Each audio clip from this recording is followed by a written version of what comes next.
How do you use hypotheses on ACT Science?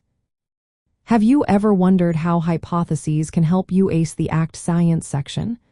Understanding how to use them effectively can make a big difference in your test performance.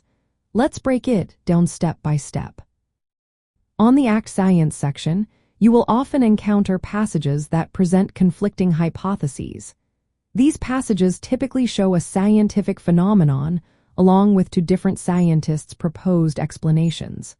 Your goal is to grasp what each scientist believes and how they interpret the data. First, when you read a passage, identify the hypotheses clearly. A hypothesis is a testable idea or explanation. Knowing what each scientist proposes is essential for understanding their viewpoints. Next, compare and contrast the hypotheses. The ACT frequently asks about the agreements or disagreements between the scientists. Look for differences in their explanations or predictions. This will help you answer questions about their perspectives, like which scientist supports a certain conclusion. Data plays a key role in evaluating hypotheses.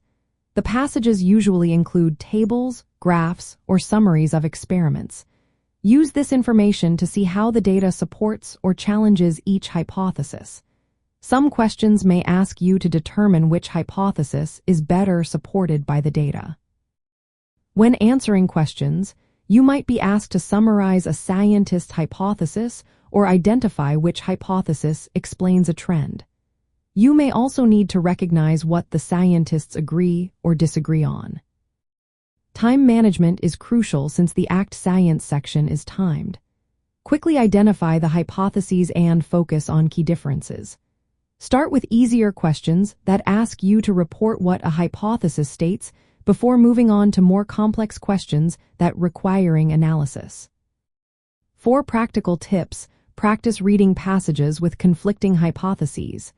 This will help you get comfortable distinguishing between the scientists' viewpoints.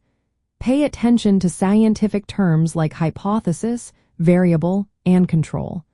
Use the data provided to check if a hypothesis matches the results shown. Remember that hypotheses are ideas that experiments test, not facts. Your job is to evaluate how well the data supports each hypothesis. By understanding and using hypotheses effectively, you can boost your accuracy and confidence on the ACT Science section. This approach will help you navigate your junior year testing with greater ease.